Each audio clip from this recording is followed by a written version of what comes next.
Assalamualaikum warahmatullahi wabarakatuh. Waalaikumsalam warahmatullahi wabarakatuh. Oke, berdirinya di sini saya akan menyampaikan refleksi terkait materi yang sebelumnya kita pelajari. Nah, jadi sebelumnya kita mempelajari tentang materi demokrasi dan juga berpikir kritis di dalam sudut pandang Islam. Yang dimana di sini kita disampaikan ada dua dalil yang menjadi rujukan tentang demokrasi dan juga nalar kritis atau berpikir kritis. Tentang demokrasi bisa kita rujuk kepada Quran Surah Ali Imran ayat 159, yang dimana di situ disampaikan bahwa kita itu dianjurkan untuk mengedepankan musyawarah. Ketika kita menyelesaikan satu persoalan, kita harus mengedepankan pendekatan pada diskusi, tabayun, upaya mencari mana yang benar, mana yang salah. Dan di sini juga kita diajarkan bahwa ketika kita melakukan musyawarah, kita melakukan satu proses demokrasi, kita harus melakukannya dengan lemah lembut. Jangan menggunakan bahasa kasar yang seperti digunakan orang-orang barat gitu. Jadi di sini ada ciri khas demokrasi yang dianjurkan dan juga diajukan oleh agama Islam. Yang dimana apabila kita coba formulasikan, ada 6 prinsip yang menjadi prinsip demokrasi dalam Islam. Yang pertama itu adalah asyura. Apa yang dimaksud dengan asyura? Jadi ketika kita mencoba untuk menyelesaikan satu permasalahan, membuat satu keputusan, membuat satu kebijakan, kita harus mengedepankan musyawarah. Kemudian selanjutnya ada al-adalah. Apa itu al-adalah? Al-adalah adalah ketika kita membuat satu keputusan, satu kebijakan, atau penyelesaian satu masalah, kita harus mengedepankan aspek keadilan. Harus proporsional. Jangan sampai keputusan itu tidak imbang, merugikan salah satu pihak dan hanya menguntungkan salah satu pihak. Kemudian selanjutnya ada al-musawah.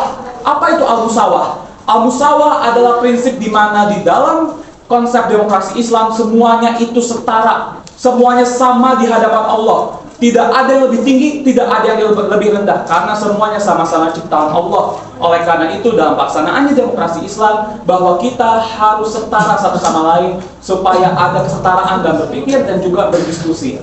Kemudian selanjutnya adalah al-amanah. Apa itu al-amanah? Al-amanah adalah bahwa ketika kita melaksanakan satu konsep demokrasi, kita harus dipercaya. Bagaimana caranya orang bisa meyakini pendapat kita dan orang bisa menerima pendapat kita. Kemudian selanjutnya adalah al-huriyah. Apa itu al-huriyah? Al-huriyah adalah konsep kebebasan.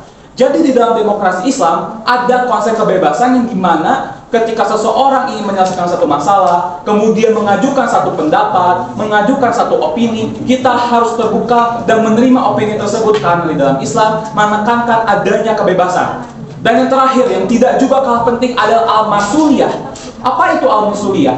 Al-masuliyah adalah tanggung jawab. Jadi dari semua prinsip itu semua yang tadi saya sebutkan bahwa demokrasi dalam agama Islam menekankan pentingnya tanggung jawab dalam pelaksanaannya. Kemudian selanjutnya terkait dengan berpikir kritis.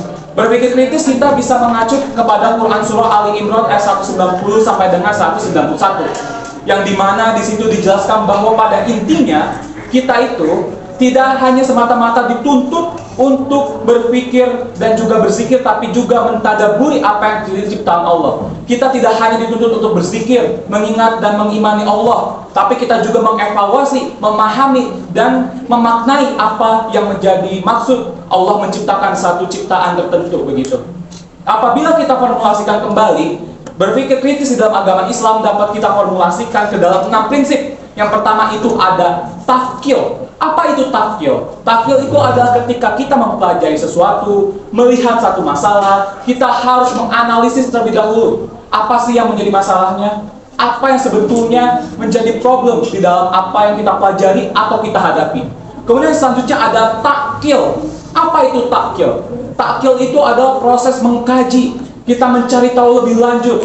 Kita cari referensi tentang apa yang kita pelajari atau referensi apa yang menjadi masalah yang kita hadapi. Kemudian selanjutnya ada tafakur. Apa itu tafakur? Tafakur itu adalah merenungkan. Kita berpikir kembali terhadap apa yang kita analisis, apa yang kita kaji. Kemudian selanjutnya adalah tafahum. Apa itu tafahum? Tafahum adalah kita ketika berpikir harus betul-betul memahami, bukan hanya sekedar paham secara teori, tapi juga tahu praktiknya seperti apa. Jadi harus tafahum. Kemudian selanjutnya adalah tadakur. Apa itu tadakur? Tadakur adalah bagaimana kita bisa merumuskan kembali, bagaimana kita bisa mengolah kembali apa yang kita pelajari, apa yang kita hadapi, kita pelajari lebih lanjut dan kita terapkan lagi. Kemudian selanjutnya yang tidak kalah penting adalah tadabbur. Tadabbur itu apa? Tadabbur adalah bagaimana kita bisa mengevaluasi terhadap apa yang kita pelajari, terhadap apa yang kita saksikan, terhadap apa yang kita lihat. Jadi agama Islam sudah menuntun kita untuk berdemokrasi dan berpikir kritis. Dan di dalam Quran Surah Al-Imran ayat 159 tentang berpikir kritis, tentang demokrasi, dan juga ayat 190 dan 9191 tentang berpikir kritis telah mengajarkan bahwa penting bagi kita untuk berdemokrasi dan juga berpikir kritis di saat yang bersamaan. Sekian refleksi yang dapat saya sampaikan. Wassalamualaikum warahmatullahi wabarakatuh. Waalaikumsalam warahmatullahi wabarakatuh. Berikan aplaus. Takbir. Allah. Oke.